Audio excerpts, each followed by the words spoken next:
gara alaatti immoo gaafa Finca'oo ta'uu madaallii ga'umsaatiin kaleessa Chelsean bara Liverpool wajjin taphachuudhaan goolii 2-0dhaan mo'atii jira. Waancaallee argatee jira Chelsean. Waancaa kilaboota addunyaa ji'a tokko duratti argachuun isaanii yadatama. Chelsean taphni kaleessaa kun waancaa qaba waan ta'eedhaaf xumura waancaa fudhatee jira. Lammii Brazil Estavio Williams daqiiqa 18 irratti goolii isaa jalqabaa Chelseadhaaf galchee jira. Chelseadhaafis gooliin kun kan jalqabaati. Taphatichaafis tapha jalqabaa Chelseadhaaf taphate waan ta'eedhaaf goolii jalqabaa ta'uudhaan galmaa'eefis jira. Akkasuma lammiin Brazil Brajao Pedroon daqiiqa 90 irratti goolii lammaffaa Chelseadhaaf galchuudhaani Chelsea walii galaan goolii 2-0dhaan Bayer Leverkusen garee Erik ten Hag injifachuudhaan waancaa kaleessaa kana fudhatee jira. Estavio Williams taphattoota kan duratti Chelsea keessatti maqaa guddaa horatan taphattoota akka Joe Cole, Gianfranco Zola fi Eden Hazard wajjiniin ga'umsa isaan fakkeessu ni qabaa jedhamuudhaan gamanuma jajamu eegaleeti jira. Taphataan kun taphataa dargaggeessaa taphattoonni kubbaa miilaa dandeettii kubbaa miilaa qaban taphattoonni Brazil kan hin hamatamnedha. Taphataan kun immoo dhaloota as dhiyoo keessaati ga'umsa fooyyee Stamford Bridge ni mul'isa jedhameetu taphataa abdatameedha. Taphoota birootiin Newcastle United Espanyol wajjiniin Brentford ammoo Borussia Dortmund Mönchengladbach wajjiniin qabxii wal fakkaataa goolii 2 qixaanii kan isaan xumuranii. Inter Milan ammoo goolii 2-1 Monaco mo'atii jira. Lautaro Martinez akkasumallee Angeloan Boni gooliiwwan lamaan Inter Milaniif galchanii jiru. Har'ammoo Manchester United Fiorentina wajjiniin guyyaa 8 fi daqiiqa 45 irraa eegaluudhaan ni taphata. Goolii eegan Manchester United duraanii David Hiyaan gara Old Trafford ni deebi'aa. Deeggartoonni kilabichaatis tikeettii 60,000 ol bitachuun isaanii gabaafameetii jira.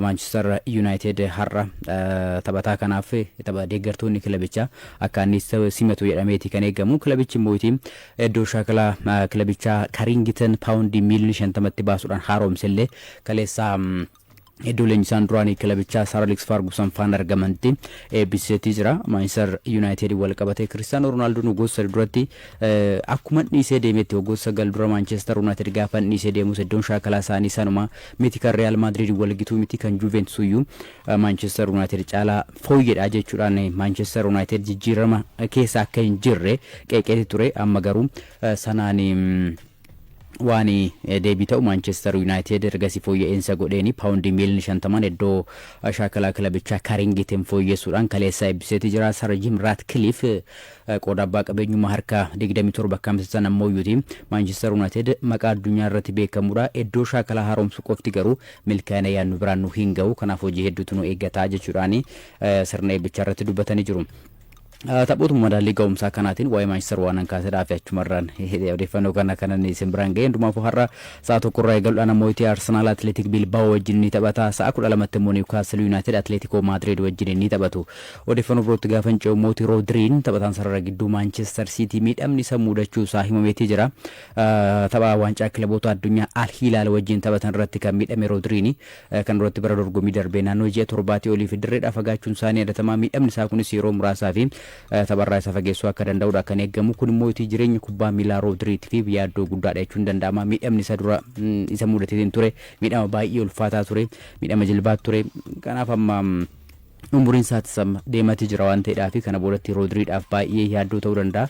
Hundumaaf iyyuuti ammas miidhamni isa mudachuu isaa kilabichi beeksiseeti jira.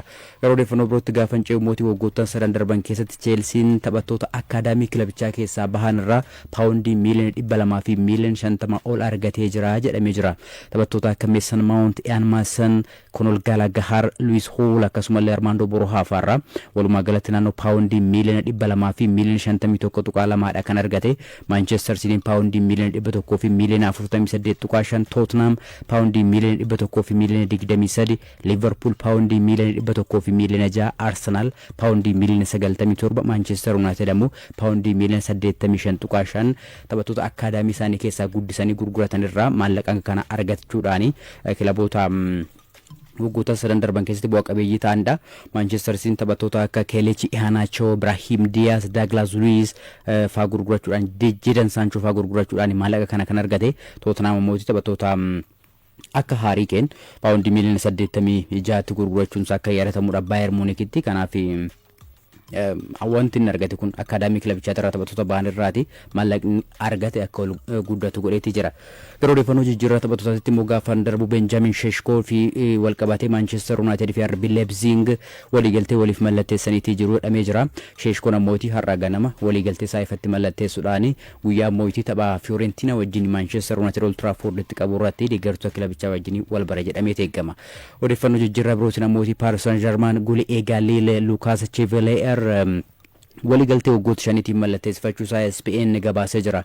PSG'n Lille fi jalqaba euro miliyoona 40 dabalataan ammoo ga'umsa isaa ilaalee euro miliyoona 15 dabala jedhameeti kan eegamu. Goolii gallamii France umurii 23 kun filannoo jalqaba PSG'n taadhamee eegama. Sababni isaa mootii Gianluigi Donnarummaan waliigaltee warri PSG isaaf dhiyeessan dideetii jira. Inni maallaqa guddaa barbaada garuu warri PSG ga'umsa akka dhuunfatti agarsiisuu fi akkasuma ga'umsa akka gareetitti milkaa'ina garee irratti hundaa'uudhaan maallaqa onnachiistuudhaan kan isaan dabaluudhaaf fi gaafii dhiyeessanii haa ta'uti garuu amma kilabicha keessatti ji'a tokko keessatti paawundii euro 300 fi 50 kan argatu Gianluigi Donnarummaan maallaqa amma argachaati jiru olitti akkasaaf dabalan gaafate garuu waliigaluu hin dandeenye waan ta'eedhaaf PSG'nis taphaticha gurguruudhaaf fedhii qaba. Waliigaltee waggaa tokko qofaadha mooyyuu Paarisitti kan isaa hafe hirmaawwitii odeeffannoon baaseen jiran naannoo paawundii miliyoona 26 kan argatu yoo ta'e goolii eegaa kana kilaboota birootiif dabarsee gurguruu akka danda'uudha kan eegamu. Bara dorgommii darbee Gianluigi Donnarummaan Champions League Europaatiin PSG'n shaampiyoonii gaafa ta'u kilaboota akka Liverpool, Aston Villa akkasumallee Arsenal irratti ga'umsa dinqii agarsiisuudhaan gumaachi isaa baay'ee olaanaa ture. Amma garuu Paarisiin gargar ba'uudhaaf dhiyaatee jira. Arsenal ammoo taphataa sarara qarqaraa lammii Nigeeriyaa fi Atalantaa Ademola Lookman mallatteessifachuudhaaf kilaboota barbaadan keessaa tokko jechuudhaan The Sun gabaasee jira. Lookman umurii 27 irratti argamu. Amma Inter Milan yeroo lama taphataa kana fudhachuudhaaf Atalantaadhaaf gaafii dhiyeessee garuu warra Atalantaa gaaficha kuffisanii jiru. Sababni isaa mootii euro miliyoona 50 gadi taphaticha gurguruu jechuudhaan Arsenal qofa osoo hin taane kilaboonni akka Napoli fi Atletico Madrid illee maqaan isaanii taphataa kana wajjin kaatee ture. Nicola Jackson fi Chelsea namoo waliigaltee irra ga'anii jiru jedhamee jira. Sababni isaa mootii amma filannoon barbaadadhaa gana dhiisaa jechuudhaan Nicola Jackson warra Chelsea kan gaafate jedhamee jira. Kanaaf immoo Chelsea tole jedhee fi jira jedhameera. Taphataan umurii 24 lammii Senegal kun paawundii miliyoona 50 gurguramuu akka danda'uudha kan eegamu. Kilaboonni akka Tottenham Hotspur, Bayern Munich, Newcastle faan illee taphataa kana barbaadaa warra jiran keessaati. Waggoota lamaan darban taphoota 80 Chelseadhaaf taphateen gooliiwwan 30 galchuudhaan 12 immoo hiroo isaatiif mijeessee kennee jira. Waliigaltee hanga bara 2033tti Stamford Bridge tursiisuu ni qaba. Haa ta'uti garuu amma iddoon isaa taphattoota akka Joao Pedro, Liam Delap faadhaan qabamee jira waan ta'eedhaaf turmaanni inni Stamford Bridgetti qabu gamanuma waan goolawwan fakkaata. Inni sana amaneetoti ganna dhiisaa jechuudhaan gaafatee jira. Tottenham ammoo iddoo Richarlison isa buusuudhaaf kan inni barbaadu. Richarlison ammoo Tottenham gallakkisuu akka malu odeeffannoo hambaan kan agarsiisu. Bayern Munich ammoo Haarii Keenxaansee filannoo lammaffaa godhateetti fayyadamuudhaaf fedhii qaba. Newcastle United ammoo Randal Kolomoanii fi akkasumallee Gonzalo Ramos Paris Saint-Germain irraa taphattoota sarara fuulduratti barbaadaa jiru keessaati. Sababni isaa immoo taphattoonni inni kan dura barbaadaa ture hundumti isaaniitu iyyuu kilaboota biroo filatanii jiru waan ta'eedhaaf jechuudha. Chelseadhaan wal qabatee ammoo taphataa sarara ittisaa Crystal Palace Mark Guehi mallatteessifachuudhaaf fedhii qaba jedhamee jira. Levi Colwill miidhama yeroo dheeraatiin dirreerraa ni fagaata. Kanaaf iddoo isaa buusuudhaaf Levi Colwill mallatteessifachuudhaaf fedhii ni qaba. Chelsea Colwill Linda balata akkasumallee Mark Guehi akaadaamii Chelsea keessatti taphataa guddateedha. Paawundii miliyoona 40 Crystal Palace kan kaffalu yoo ta'e taphaticha argachuu danda'a. Sababni isaa immoo waliigalteen Palace wajjin hin qabu waggaa tokko qofatu hafe waan ta'eedhaaf. Manchester United wal qabatee immoo Rasmus Hojlund fudhachuudhaaf AC Milan gaafee dhiyaatee jira dhameetii jira. Fedhii guddaa akka qabuudha kan himame. Kilabiin Serie A Italia AC Milan euro miliyoona 4 ergisaa waggaa tokkootiin kaffaluu barbaada. Sana booda immoo ga'umsa isaatti kan gammadu yoo ta'e dhaabbiidhaan euro miliyoona 40 kaffalee tootiin fudhachuudhaaf gaafii dhiyeessuudhaaf akka ta'e odeeffannoowwan sanaa wal qabataniitiin baannee agarsiisa. Odeeffannoo koo xumuraatti namooti leenjisaa Newcastle United iddaa hoona mooyitii Alexander Isak gara garee keenyatti deebi'ee garicha wajjin hin shaakalu jedhaniitii jiru.